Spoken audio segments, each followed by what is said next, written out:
Okay, welcome back everybody. Let me just make sure. Yeah, my mic's working. Great. So in the last video, we ended on this discussion of which of these economic systems, which of these modes of production, means of subsistence, would you like to live in? Personally, I'm a forager myself. You might have gotten that idea from my discussion and the lecture so far, but I prefer the foraging lifestyle. And normally I would make assign a reading about foragers, but I'm not going to give you too many extra readings during this time, okay? So we're going to keep considering economic systems, and again, I'm going to try to double emphasize that economic systems are the base of culture. It's how people relate to each other. It's how people organize and find solutions to meet their basic needs of food and resources. Okay. But it's not just production. So far, we've been talking about different ways of producing things, different ways of producing food, and how that affects larger culture. Not just food, obviously. We're also talking about blacksmiths and things like that. Just everything, how we produce things, okay? But economic systems are more than just production. There is also distribution and consumption. And that completes this sort of cycle where you produce something, you distribute it, and then you consume it. And then you produce something, you distribute it, and you consume it. And you do that over and over. So we're going to be talking about distribution at first and how it shapes human relationships. So this is when we began talking about inequality.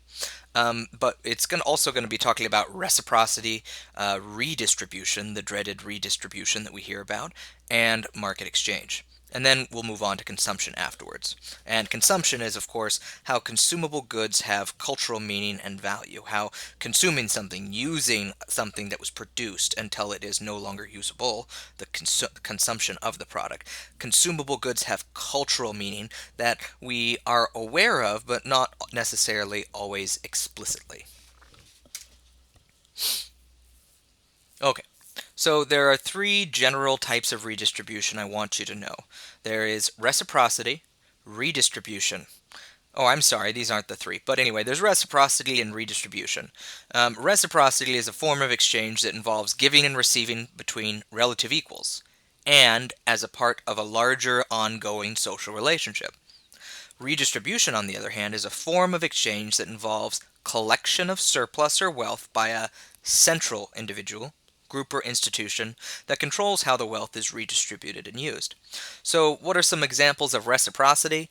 Reciprocity might be something that you do with your friends in today's work, in today's examples. So, maybe on your 21st birthday, your friends all take you out to the bar and they pay for all your drinks that night, and you have a great time, and they give you that gift, right? But it's sort of understood that on one of your friends, when it's their 21st birthday, that same group of people will get back together and pay for all their drinks on their 21st birthday.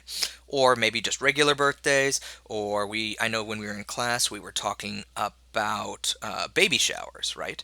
And what would happen? How would that change the relationship if you became pregnant? And for half of you, it will be easier to imagine than other half. If you became pregnant and that you had a baby shower and you invited five friends, and then one of those five friends, had a baby shower and you didn't get invited. How would that change that relationship? It might have an effect. But redistribution is usually done in higher technology societies where there's a more centralized government. So the most obvious form of redistribution is taxes. Everybody pays in a certain amount. The government collects it and then redistributes it as they see fit or as the voter sees fit. There's other kinds of redistribution too. You can probably guess some. But this is also these kind of epitomize relations of production, the social roles and relationships that are generated by the mode of production, including such things as class, ownership, management, and in some lines of thinking, family. So, what kinds of people are producing what kinds of products, how those products are redistributed, really changes from society to society. So, we'll be putting some emphasis on this later. So, one culture and one system of gift giving or redistribution that I'd like to kind of hone in on, focus on for a little bit, is potlatch. So potlatch is this kind of classic anthropological example of redistribution among a group of Native Americans. This is a potlatch, by the way. Among the Kwakitul, I don't know the correct way to pronounce this, so if anybody knows the correct pronunciation, please let me know.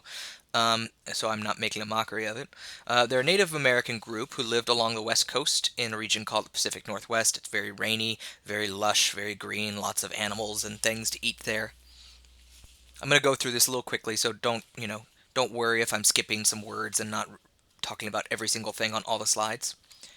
But potlatch among this group of people is a special celebration. So these people are primarily foragers.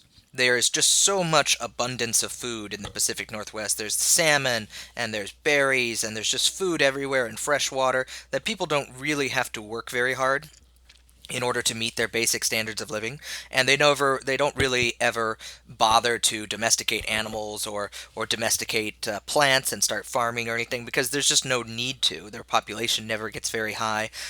There's not a lot of warfare for territory. There's just food everywhere, and so they don't have to really worry about these things. But they build up over the course of a year these massive surpluses of products, and these are products like fish and blankets and these big copper shields that they build that are these prestige items.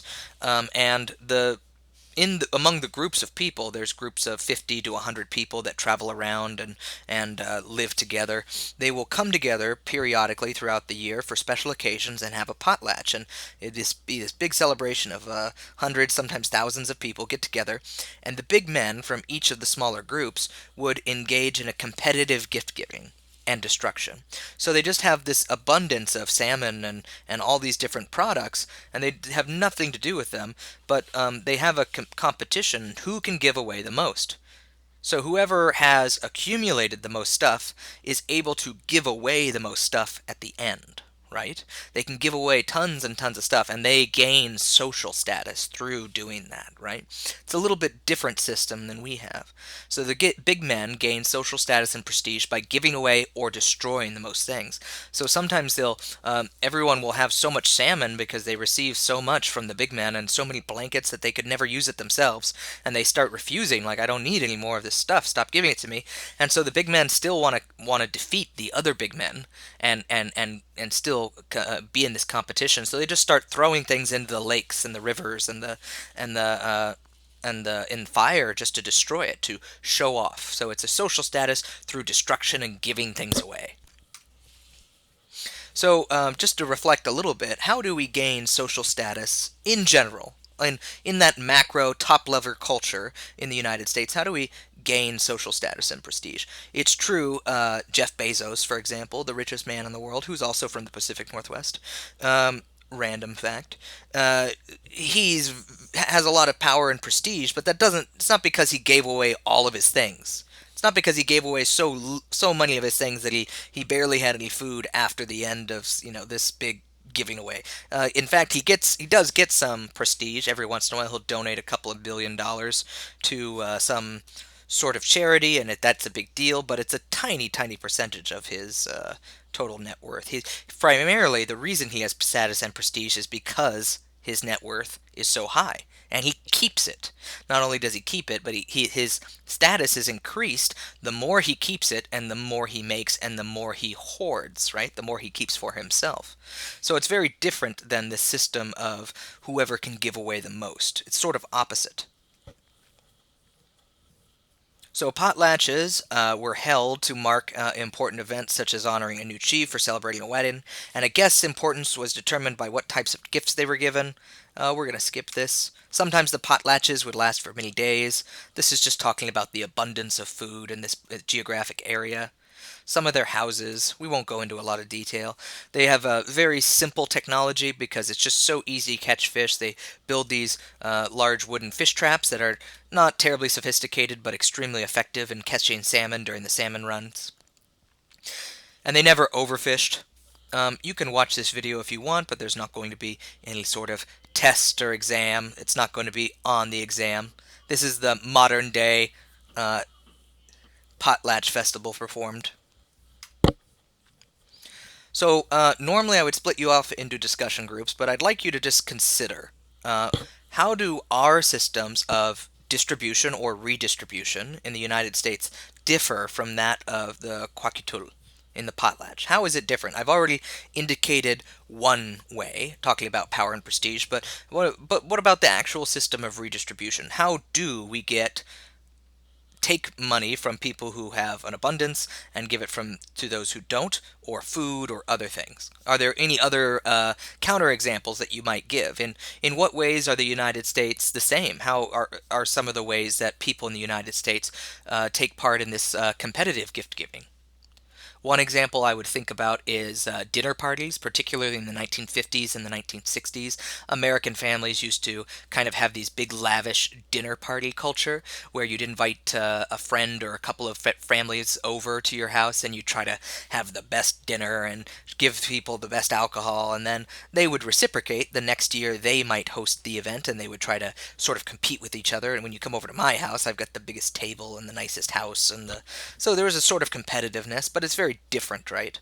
Nobody needed that food, and nobody, I don't know.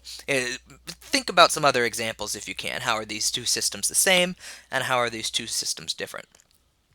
And more importantly, what cultural differences underlie these various systems? What is it about American culture that values certain things, and what do those values, how are those values expressed in our system of redistribution? So you might think, well, the American system might value hard work and savings, and so we tend to think that a person who is very poor or wasn't able to accumulate lots of income and lots of capital themselves, that's because they're deficient and they don't deserve things. They are lazy and they don't deserve redistribution. And people who work very hard and make lots of money earned it, and they shouldn't have to. Right? That might be an American cultural value. Maybe it's not. I'm just making stuff up, or maybe you can argue against me. That's perfectly fine. So, what do these modes of redistribution tell us about the cultures in which they take place? And so, knowing this system of redistribution about the Kwakitula and Potlatch, what sort of things do you think their culture values? What do you think underlies those systems? I'm going to stop the video here, and we'll move on to consumption in the next one.